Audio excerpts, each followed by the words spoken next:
Hey, this is Nicole from Black Woman Black Belt, and I'm in my bonnet. I'm about to go to bed, but before I go to bed, I thought I would have a little story time. Picture it, Louisville, 2014. I was just trying to play off of Sophia, off the Golden Girls. Let's go ahead and get into it. All right. It was back in 2014, May 2014, here in Kentucky. It was my very first tournament. The tournament was called the BWBB, Bluegrass Brazilian Jiu-Jitsu Tournament. Have I ever competed?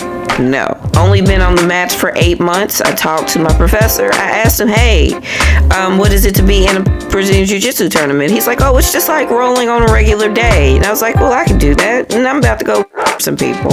So what I do is I go in there and I mean mug everybody. And I do mean everybody. Every woman that just looked like she might have worn a gi ever in her life, she got mean mugged that day, right? So then I actually get onto the mats. They call the tournament. And then my very first match was with the first place winner. I was not the first place winner. So that'll let you know how that went. Weight wise, we are like sorely mismatched. She had at least 70 pounds on me, at least. I'm not saying that to disparage her because, you know, it's a tournament. That's what you sign up for. She was really good too. Like I remember one of the girls, she just hip tossed her, just threw her, just meow. Right? So first place winner, I went with first place. Second place winner, I went with second. She was like a coked up wildcat. Like if you had given some kind of like wild animal drugs. So I was not used to that level of aggression. So I was like freaking out. I was so glad it was over. But I did get third place because I armbarred one girl. It was a bracket of 6 and I won third place. So I mean, it was a good day. It went pretty well. But I remember being up on the podium, getting my third place, still not really knowing how to act. Let's just be real. I'm a brown belt and I don't know how to act. But I at least know normal comportment in jiu-jitsu. One woman walks up to me and she's like, hey, how are you today? And I'm like, I'm doing well. We have our conversation, we have our pleasantries. The first place winner, we started talking and they were cracking up because they were like, oh my God, do you see this girl coming in mean mugging everybody? She crazy.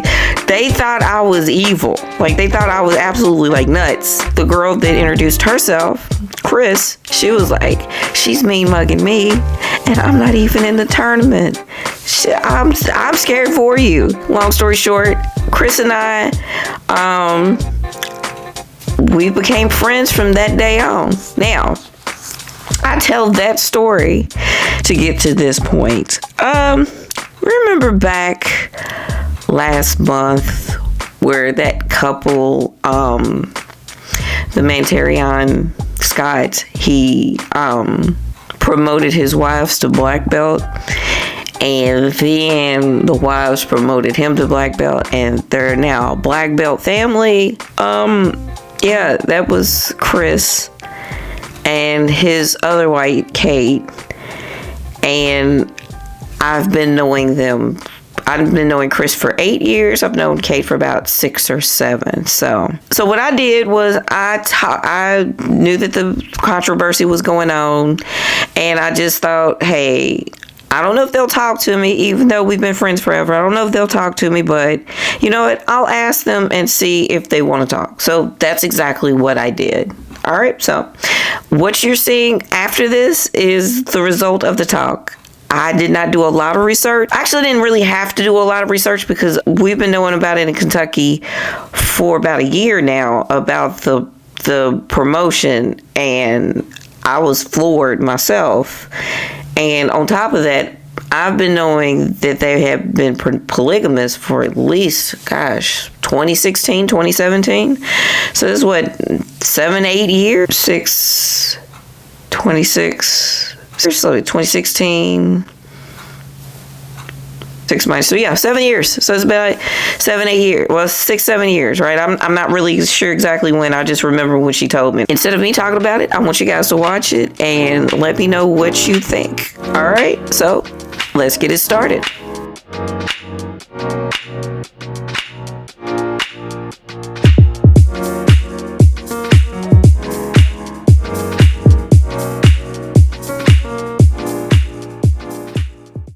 Hey, Christinia. Hey, Kate. How are y'all this afternoon? Good. How are you? Pretty good, Good. pretty good. Thank you for interviewing with me. I know this has been a crazy time in you guys' lives, and I just wanted to get everything from y'all side of the story. Um, Fun fact, we have been knowing each other for God, how many years? God, let me think. Christina, I think we met back in May 27. No, not 2017. It was 20. When did oh I have only been a white belt for like 8 months. So it's like Okay. May 2014. Yes, I think it was It was 14. the very first BBJJO I've ever done. So yes, Okay. that's Yes. that's about, yeah. We had the crazy story of like our actual official meeting. That was pretty funny. But um Nice. one of these days I'll probably tell the story while we're doing this. But um Chris, what I always do for everybody that I interview, I want you guys to introduce yourselves and just any like basic information right off the top. I'm gonna start with you, Chris, because you're the first one I've ever met. So go ahead, get it All get it right. done. I'm Christinia Scott. I have been training jujitsu for about 11 years now. And I have multiple degrees in education. I'm working on a doctoral degree at Ball State University. I'm also big on health, and I also have 5 children. My name is Kate Allen Scott, and I have been training for almost 13 years, with a few years off to have some kids. And then I also I'm a physical therapist assistant, a personal trainer. I am currently working on my second master's in public administration, and health and fitness is a big part of my life as well. Okay. Well, I mean, I've kind of already all know this information because again, we've been knowing each other for so long. But what I have noticed is in the media, there's been in social media, especially because social media is where all facts, a lot of facts go to die. So I want to make sure that I have everything correct. Um, because y'all have become kind of villains. You've been villainized throughout the media. What I know is every villain has a villain origin story. So you said, Kate, you've been training for 13 years, and Christina, you've been training for how many years? One more time. 11 years. 11. So 11 and 13. Kate, I'm gonna start with you. When did you Mhm. when did you start training, and who did you start training under? I started training in February of 2010, and I started training at Three Rivers Martial Arts, which is a school that's affiliated underneath Hoist Gracie. Okay. And Chris, when did you start training? And when and where exactly? So my kids started training and my husband going to a physical location in 2010. And so I started training with them informally when they would come home and practice with me because I was still nursing my youngest son. And so about in 2000 and I would say probably 12, I was able to start going to the gym physically. And so I was starting in that time frame, 2012. Okay. And I started in St. Louis, Missouri under Brian Goodrin. Okay. So, and that's the picture that everybody's seen up with Brian and Terrion and you, and I believe, was it Precious in the picture and Christian. It was Christian, if I'm Christian? not mistaken, Okay. that picture. It is. Our oldest son. Yeah. So like you had a lot of babies like during that time. But here's the question that I have. Um, Starting with you, Chris, because I kind of already know the story, but I want to make sure that I get it straight.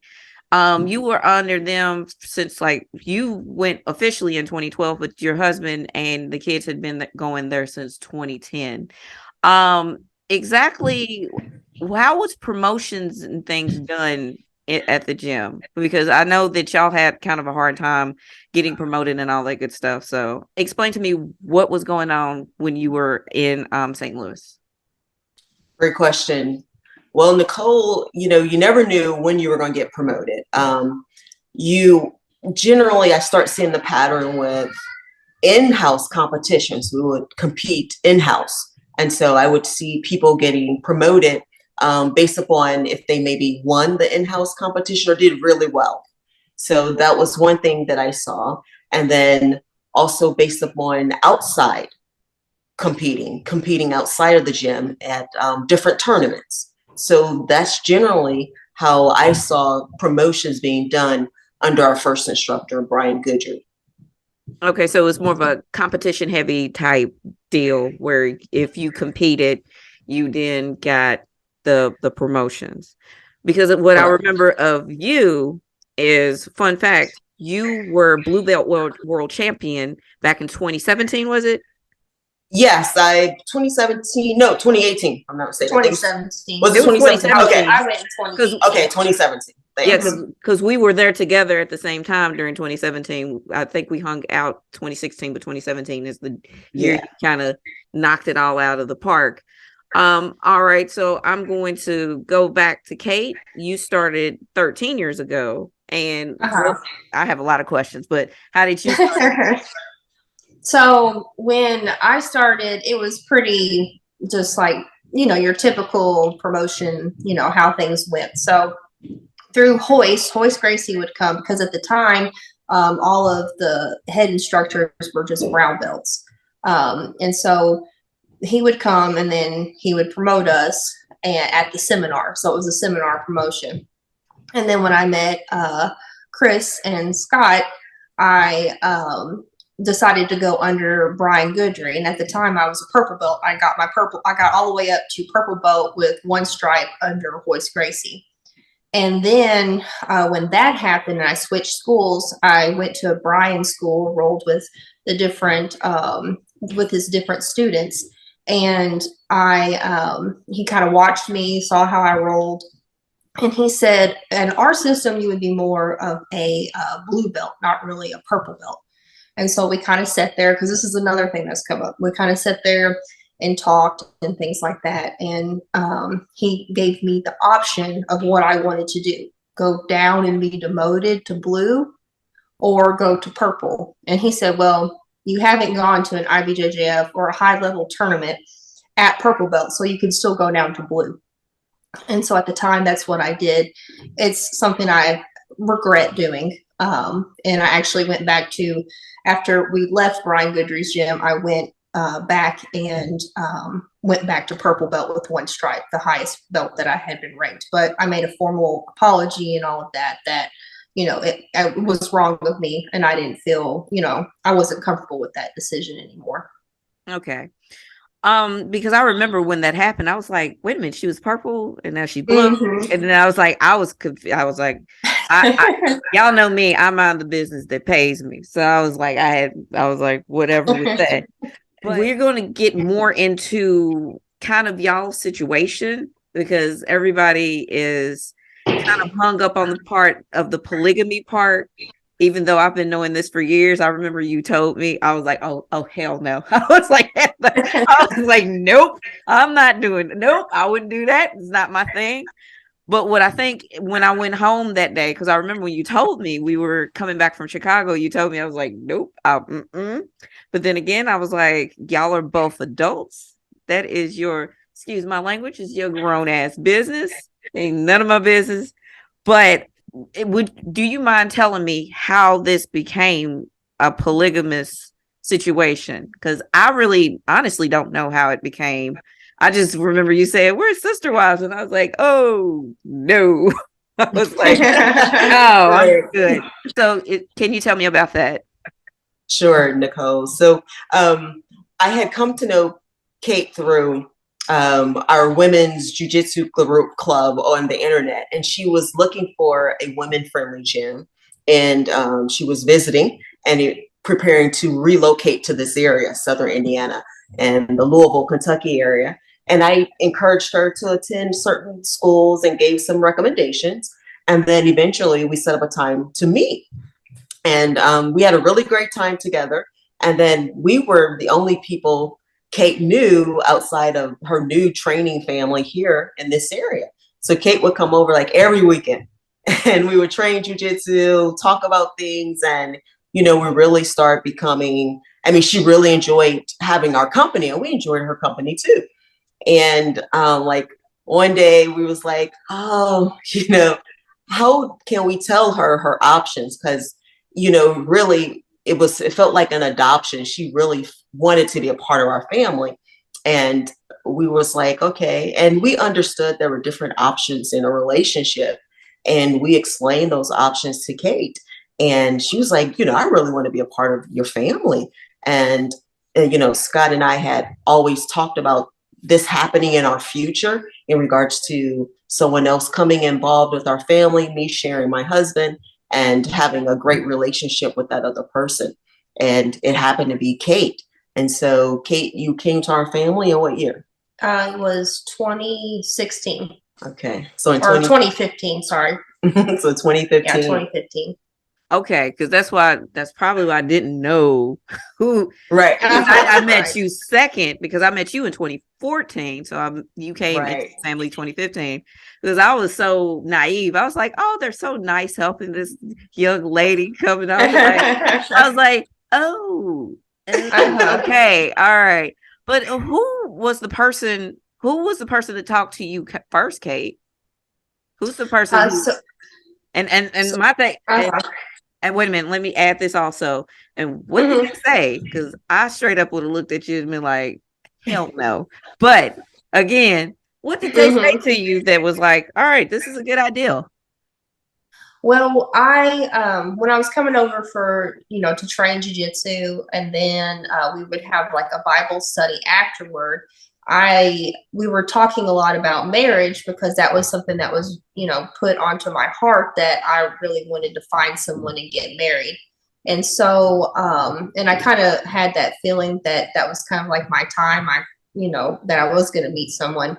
And so I was talking, we would talk about relationships and, what's the signs of a healthy relationship and things like that. And we started to talk about, like Chris had mentioned, my options. So, staying single, marrying someone, and, becoming like in a polygamous marriage. And when they asked me, I kind of looked at it like, oh, well, I'm really comfortable with Chris and Scott and the family and all that. And I think that's, this is something I wanted to do because I know how other women can be, like if this was going to be something that I'm going to be in, I really thought that mine and Chris's personalities really fit well together. And so I thought, well, I know Chris is always going to be open and honest with me. And, this is something I want to do because I know Chris. So, and I thought we'd fit well together. Okay. I also have another question. How do your parents feel about this? Like, does your family outside of Louisville know about this? How do they feel about it? Like, because I know, I just know how parents are, and I was wondering how do they take it? Sure, I'll go first. So my father is the only person that's living. And I explained it to my father. And then, I think also my father understood our situation because my dad does have multiple children with multiple women. And I think, unfortunately, I think my father was supposed to be a polygamous person, but just did not understand how to say that to women. I mean, he's a hood polygamist. That's good polygamy. It's like baby mama here, baby mama there. We get to tell y'all about it. That's hood polygamy. But keep going. So that's one way of saying it. But I mean, my dad is highly educated, very smart and intelligent, had a good profession, and a lot of women enjoyed being around him. But I don't think he understood how to have that type of relationship and the women understand, where they stood. And I believe my father, loved all of his children's mothers in a wonderful way, but he just didn't know how to go about sharing his love and, helping people understand that concept. Okay. So with my family, I was kind of hinting it to my mom. So I was talking a lot about, I said, oh, I've been watching Sister Wives and this is happening, or, oh, I read this about it. So my mom, she said, when you were saying all that, she said, I kind of knew that maybe something was going on. Because at first I said that Chris and Scott were helping me out because the rent on my apartment was too much. And I was just staying here while I was working. And so I told her, I ended up coming out and telling her. And at first, she didn't have so much of a good reaction. She was the only one in my family I told. And that was kind of hard on her because she wanted to share with, talk it out with other family members, but couldn't. And so what ended up happening, I told my grandmom is very defensive of all of her grandchildren. And if anybody says anything negative about them, she'll just tell them to stop talking about, negatively about someone that she cares and loves about. So over time, as people have come to know the Scotts and know about the relationship and that I really am, loved and cared for, and this isn't just basically a husband and wife who's trying to take advantage of me or anything like that.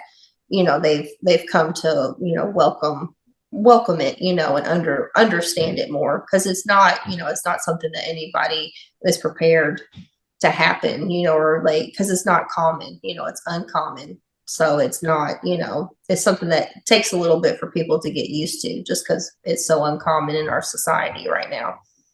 Okay, well, yeah, y'all have way more supportive parents. I already know my mom would have been like, what? She doesn't cuss. God bless her. She's a Pentecostal Protestant. Yeah, I probably got my hair snatched out just because I know how she is. But here is what we're here for today is the controversy surrounding you guys and what creating a whole nother system. So I honestly have not read up on it because I wanted to come in and just be kind of completely blind to it so I could ask questions like someone who has never seen it before. So explain to me what this new how would we explain this? A new like branch of jiu-jitsu is, and how does it work? So what is it called? So right now we call it SJJ, standing for Seminary Jiu-Jitsu. And so we are Pentecostals, Apostolic Pentecostals, and we are having what is called a Pentecostal movement within Jiu-Jitsu. So what we're doing is sharing our faith or our belief system within God within Jiu-Jitsu and making that a part of Jiu-Jitsu, meaning this academy is going to have the foundation of Jiu-Jitsu as the martial art, but individuals will be coming to know like the 4 baptisms and understanding the baptism of speaking in tongues, the baptism of being, baptized in Jesus' name, the baptism of, hearing and doing. And so helping people grow spiritually, but utilizing Jiu-Jitsu with that process. Okay. And then I would like to add to it's basically a martial arts system that is going to be at a seminary. So it's going to be a school that we start that's just a seminary theological school, and it's just going to be the martial art that's going to be required that they learn at the same time. It's not even going to be connected to Brazilian Jiu-Jitsu. The ranks are not transferable or anything like that. So it's just something that is just specific to that school, because they're only going to be there for 5 years. It's like a college, they're not going to be there for 14 years to get a black belt in Brazilian Jiu-Jitsu. Okay. Well, here's my thing. And because I was born and raised Pentecostal, here's the question that I have. Why have jujitsu and like the gospels mixed together, considering that the word martial means war? That is the etymology of the word. For example, we're literally teaching each other how to kill people. Like, we're learning how to, if I hold this choke for long enough, you will die. So my thing is, and I'm gonna take one of the scriptures, and I forgot exactly the scripture and the verse. I'm not that sharp on it anymore. But there was one verse that said that God gives you everything that is pertains to life and godliness. Now, that's two different things. There's life, which is jujitsu. It's a part of our lives, right? And then there's godliness, which is a part of religion. So my question is, why combine those two? Because to me, that just to be honest, as we have been friends forever, that sounds a little how do I say this euphemistically? That sounds it's a little extreme. Let's say that. It sounds a little extreme. So why mix something that is of the world with something that is of the church? Great question, Nicole.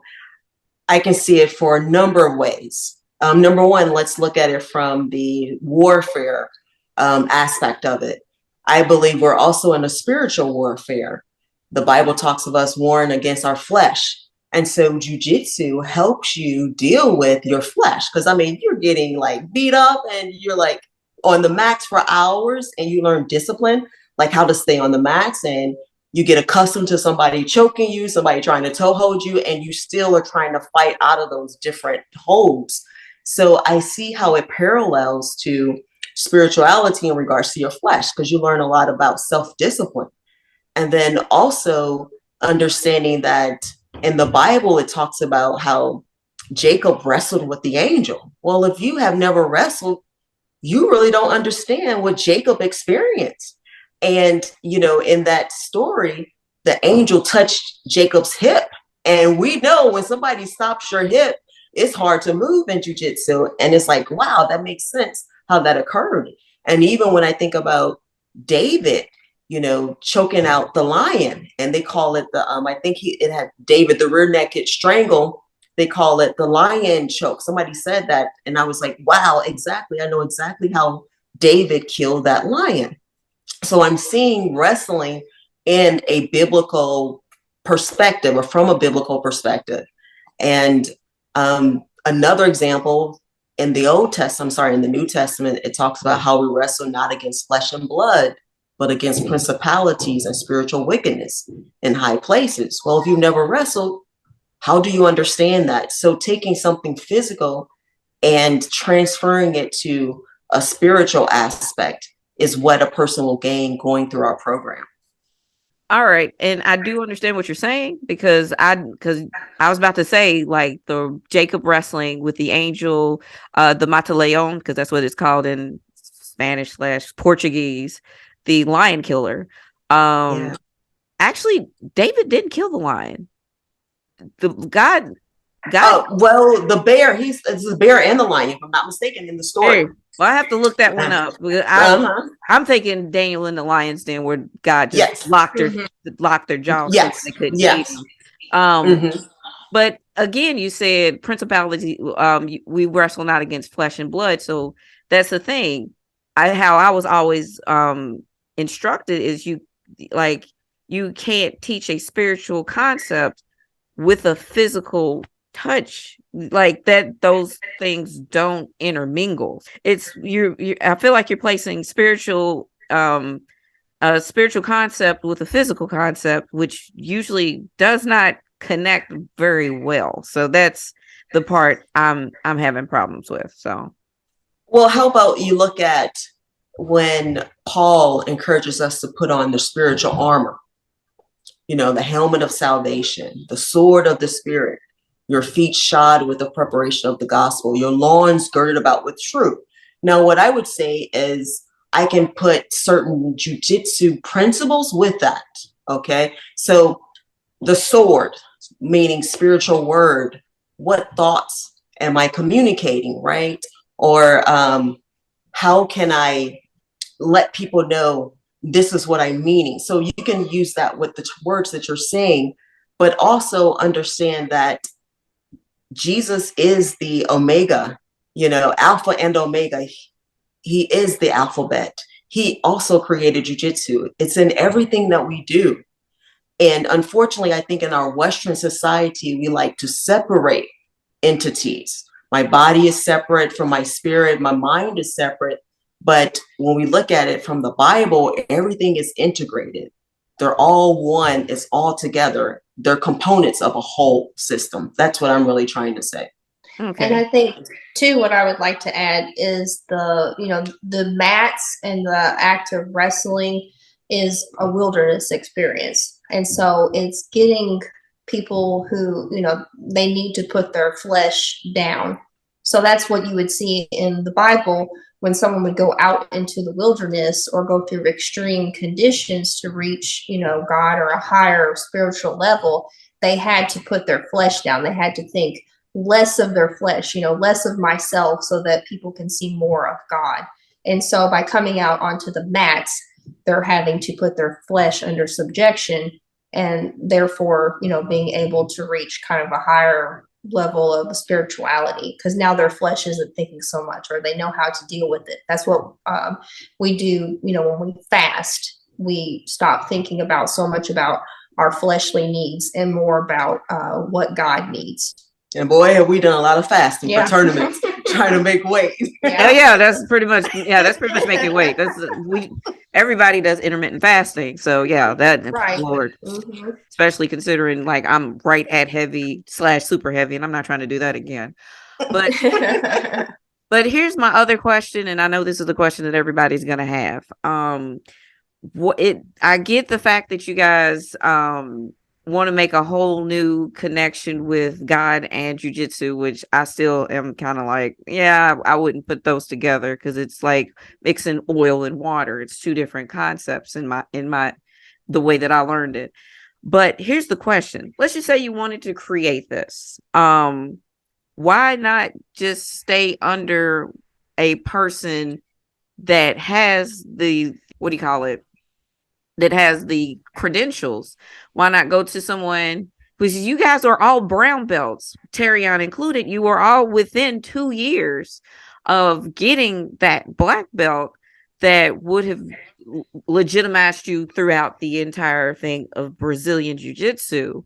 And I know y'all are like, we're separating, creating our own thing, but why not have that way to where you can just pull from Brazilian Jiu-Jitsu? Because at this point, it's like it looks, from the outside in, it looks pretty, it's pretty extreme. In fact, to be honest, as a friend, I wouldn't have done it. I 100%, that's not the way I would have seen that.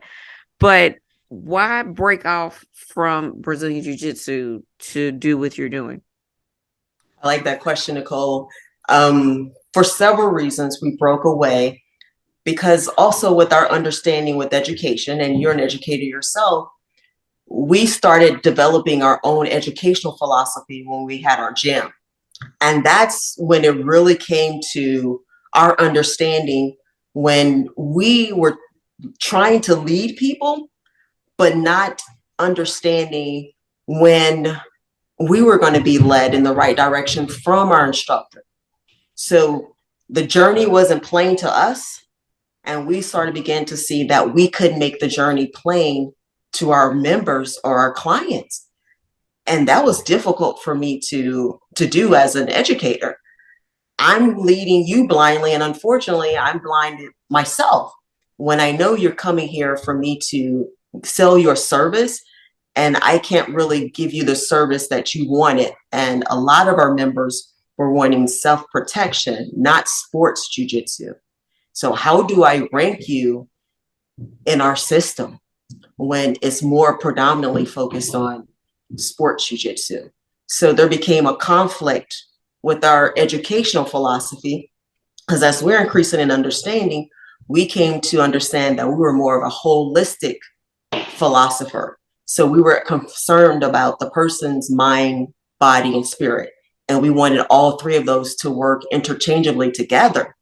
And when you're under someone that doesn't understand that concept, it's hard for you to walk with that person unless both of you agree. Okay. And you said that you wanted to emphasize more of self-defense, but there is also the Gracie combatives. They do the exact same thing. Theirs is more self-defense than sport. So why not just go under them? Another good question. We did go under them temporarily. But what we started to see is, though, because and we started with them initially when we were in St. Louis. We went through that process, Nicole. But then also we kind of saw that there are two different belts.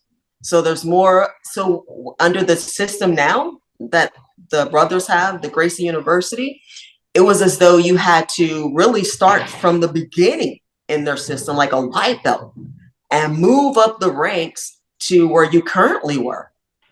Well, I mean, we've been training at that time for about 9 years. And it's like, wow, you want me to dedicate another 9 years to this? So we could see that there was two different systems. And unfortunately, we've been in college. I want to go to the school that my credits can transfer the most. Right. But within jiu-jitsu, that can be difficult. So what you learn under one system may not be transferable to another system. And we did experience that. Okay. And then two underneath Go ahead.